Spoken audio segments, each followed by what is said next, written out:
Então, galera, pega a visão. Eu separei para vocês aqui o melhor corte, onde os comentaristas aqui analisam lances da partida, né? Onde o Flamengo venceu e rasgam elogios ao Everton Araújo, né? Que destruiu na partida. Então, bora pro vídeo. Diferentemente do que houve no Brasileiro, no jogo de ida em Salvador, o Flamengo praticamente não correu risco nenhum de ser eliminado. E o Bahia nunca mais recuperou aquela atuação no Brasileiro em que não, ele perde. Mas isso aí é mais mérito do Flamengo ou o Bahia eu acho que as coisas decepcionou? se misturam. Eu acho que foi um Bahia decepcionante ontem. Eu esperava mais, o Rogério Ceni esperava mais.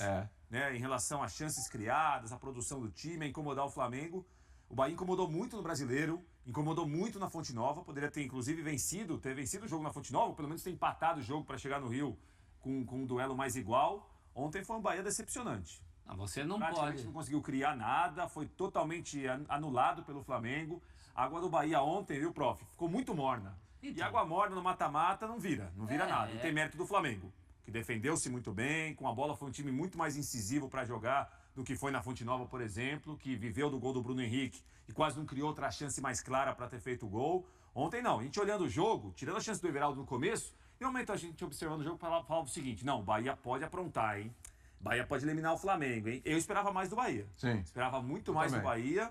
Eu esperava mais do Bahia até nos dois jogos. Nos dois jogos. O de lá também. Eu não achei tão mal. O de lá também. Achei que na E eu acho que é o seguinte: o Flamengo era um time mais desgastado naquele primeiro jogo contra o Bahia do que agora. Agora deu uma parada, claro, alguns jogadores serviram seleções, essa foi a grande diferença do jogo de ontem. A grande diferença do Flamengo ter feito um jogo controlado, um jogo que ele sofreu pouco, um jogo que ele se impôs ao Bahia, foi o descanso que a data FIFA proporcionou ao time. Ele chegou muito mais inteiro. A gente olhava para o campo e via o Flamengo conseguindo se impor no jogo, porque o grande duelo ontem da partida era o duelo do meio de campo. Porque a gente sabe, a grande força do Bahia está naquele quarteto ali, formado por Caio Alexandre, o Jean Lucas, Everton Ribeiro e Cauli. É a partir desses quatro que o Bahia se impõe no toque de bola, na tabela, na aproximação. Claro, com as participações fundamentais do Santiago Arias pela direita e do Luciano Juba pela esquerda. É naquela faixa ali que o Bahia empurra o adversário para o campo de defesa e vai trocando passes, envolvendo até conseguir chegar no gol. E foi assim que ele fez no jogo de ida contra o Flamengo. Foi. Ontem, o Tite surpreendeu na escalação ao colocar no coração do seu meio-campo dois jogadores que, teoricamente, seriam reservas. Porque se você olhar para o elenco, você tem o Pulgar e tem o Alan. Então, o Pulgar é o titular absoluto da posição de primeiro homem de meio-campo.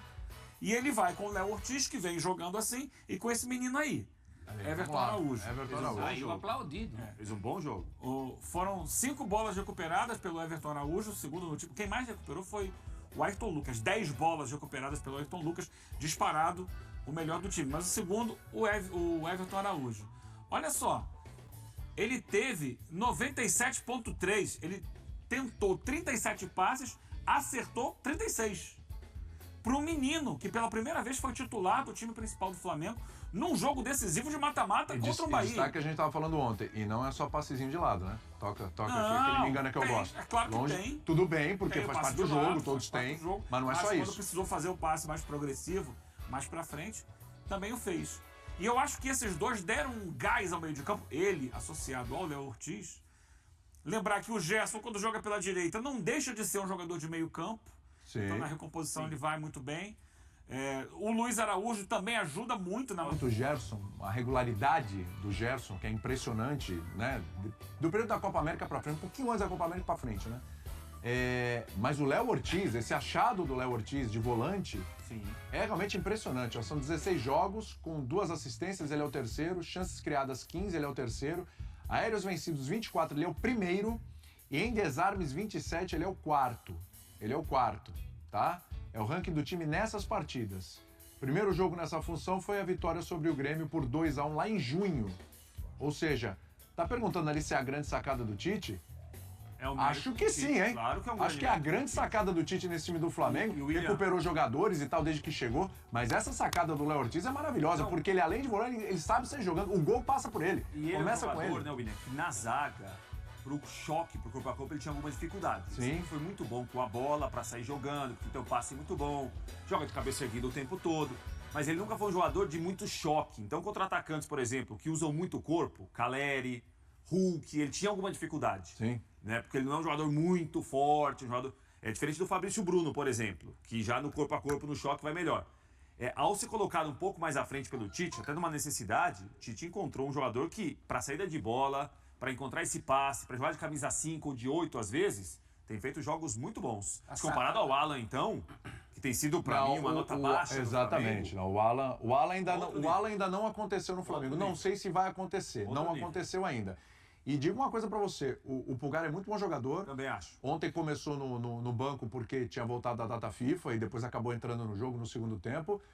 Mas olha, o Léo Ortiz A sacada do fica Tite. devendo nada pra nenhum dos dois ali e com essa vantagem que eu acho que assim, ele é muito bom na saída de bola também, E essa na dupla conexão de meio-campistas, Júlio, a gente com fala ataque. aqui, claro que a parte física eu também acho que tem um peso, o Flamengo Sim, mais sim, sim. descansado, com um intervalo maior dos jogos, mas essa dupla de volantes eu acho que ajuda a explicar o Flamengo não ter sido encurralado pelo Bahia, não ter deixado os meio-campistas do Bahia jogarem como eles jogaram nos outros Sim, jogos. sim. Os dois foram muito bem. Mas o mérito do Tite é dar a camisa para ele, né? Pois é. Porque a gente já sabia que ele tinha essa característica.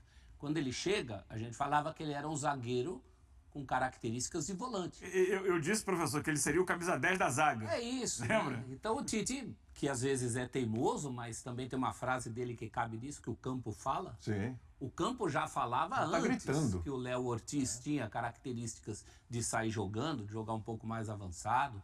Então ele já era um zagueiro com pinta de volante. O Tite só reconheceu isso e botou isso em prática. Né? Vou falar uma coisa pra vocês. Eu saí deste programa antes da implantação do Olho Leal. Né? Então é a primeira vez que eu vou ter o prazer. É o seu primeiro olho. É né? o meu Sabe o que tá primeiro Olho perdendo? Leal. É mesmo? sabe o que você Não, tá mas eu perdendo. acompanho vocês de casa. Não, mas pessoalmente é diferente. É igual diferente? quando você olha o time à distância e vai treinar o time.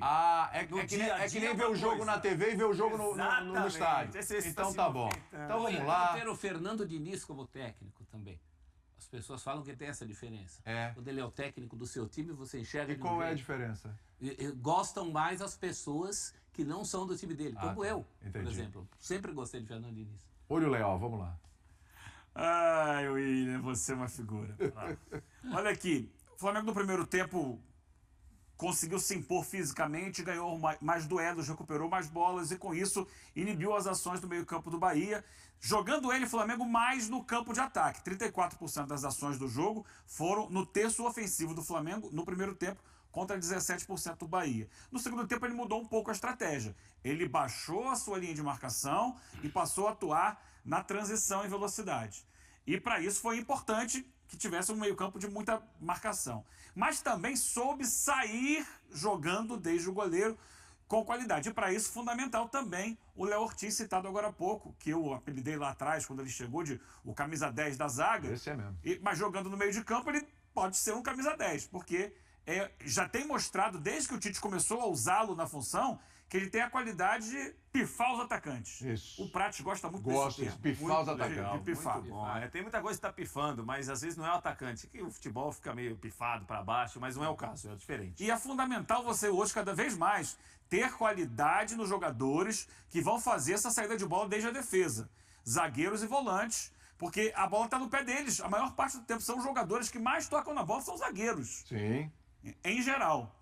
E aqui nesse lance, a gente está vendo o Flamengo saindo lá de trás. Perceba que a marcação do Bahia está colocada. Mas é uma marcação que está apenas ocupando espaços, né? Está aqui Cauli, Everaldo, Tassiano, Jean Lucas, Caio Alexandre, Everton Ribeiro. E no meio desses 5, tem 2 jogadores do Flamengo. O Léo Ortiz e o Everton Araújo. Eles estão no meio desse grupinho ali de jogadores do Bahia. Só que ainda assim, há liberdade para o Léo Ortiz receber essa bola sem que seja pressionado. Olha lá. Recebeu a bola sem que seja pressionado. Ninguém em cima. Então, eles estão marcando espaço, mas não estão marcando o jogador que tem o porte da bola.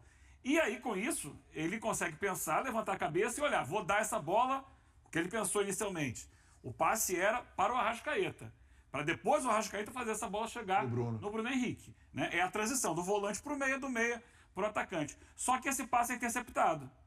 A bola vai bater e voltar para ele. Quando volta, aí é a velocidade do raciocínio. É muito rápido. Porque ele deu o passe, a bola voltou e ele de primeira já toca essa bola no ponto futuro. Essa prática gostou. Cláudio Coutinho. No ponto futuro porque sabia isso, o Tite falou que foi conversado no intervalo, sabe dessa possibilidade, né, de aceleração do Bruno Henrique em relação aos zagueiros. Ele sempre tem vantagem. Quando você tem campo, perceba a linha de defesa do Bahia. Está avançada, né? Lá atrás não tem ninguém. Você joga a bola no ponto futuro, naturalmente o Bruno Henrique vai ganhar na velocidade dos zagueiros. Mas o que chamou atenção aqui não foi só o Bruno Henrique. O Arrascaeta também ganhou, que não é exatamente um jogador de velocidade. O Arrascaeta vai se livrar da marcação e vai chegar antes do Canu e do Luciano Juba para fazer o gol lá na frente. E assim o Flamengo faz o gol da vitória. Ó, ganhou na velocidade, o Arrascaeta arrancando pelo meio aqui, ó, também chega antes. E aí faz o gol do Flamengo, o gol que deu a vitória no jogo de ontem. Uma situação que aconteceu no jogo, essa aqui é um pouco diferente, tá? Ali foi o gol, mas de novo, segundo tempo, perceba essa linha de marcação no meio-campo do Flamengo, bloqueando o time do Bahia. Gerson, voltando para recompor, Léo Ortiz, Everton Araújo e Luiz Araújo, ainda com o lateral Wesley do outro lado. Essa linha aqui de meio-campo dificultava a chegada do Bahia até o jogador de área. O Bahia que ontem mudou um pouco a sua configuração. Normalmente tem o Cauli mais por trás aqui, com os dois atacantes ocupando esse espaço. Ontem não, ontem era um 4-3-3 mesmo, desde o início. E a partir dessa pressão na faixa de meio campo, olha só, como acompanha, vem na travada o Wesley, roubou a bola. O Wesley roubou. E aí sai em velocidade. A gente vai perceber de novo, ó, não é só o Bruno Henrique, não. Perceba a movimentação do Gerson nessa jogada, sustentada pelo Bruno Henrique, o toque pelo Luiz Araújo. Olha o Gerson. A arrancada do Gerson, que está jogando muito, né? Muitos minutos. Ó. Ele vai chegar na frente. E aqui a falha do lance. Qual é a falha desse lance? Está nesse momento. Naquele Luiz Araújo, não é o Everton Araújo, é o Luiz Araújo. Tem a bola, tem marcação. E ele devia, na minha opinião, passar para o Arrascaeta. Sim. Ele tenta o chute, a bola bate na marcação e o Arrascaeta fica pedindo a bola. Aí ele poderia ter sido o segundo gol do Flamengo. O Flamengo teve, no segundo tempo, 4, 5 situações de contra-ataque que não se consolidaram, mas que eram uma consequência da estratégia do segundo tempo e de como o Flamengo, no meio-campo, conseguiu bloquear as ações do Bahia e sair em velocidade. Assim o Tite ganhou o jogo. Muito bem. Isso o Rogério não fala. Isso o Rogério não falou. Mas eu vou falar uma coisa. É claro que aí foram 2 lances específicos do jogo, né? Mas eu acho que eles retratam um pouco o que foi a partida. A frouxidão do Bahia. Isso. Contrastando. A palavra é essa, frouxidão. É isso aí, galera. Ficamos por aqui, né? Nós classificamos aí, passamos de fase. Vamos pegar o Coringão aí, né? Graças a Deus o Tite achou um esquema aí que o time jogou bem. O Everton Araújo, né, que surpreendeu lá, jogou muita bola. Pra mim foi o melhor do time. Só que no geral o time todo jogou bem, né? Próximo confronto do Flamengo aí agora é no domingo, né? Vamos ter um clássico aí contra o Vasco. E aí provavelmente vai ser um time melhor que os contratados já vai poder jogar, né? E aí vamos analisar e esperar aí as próximas notícias. Eu fico por aqui, um abraço, tchau, tchau.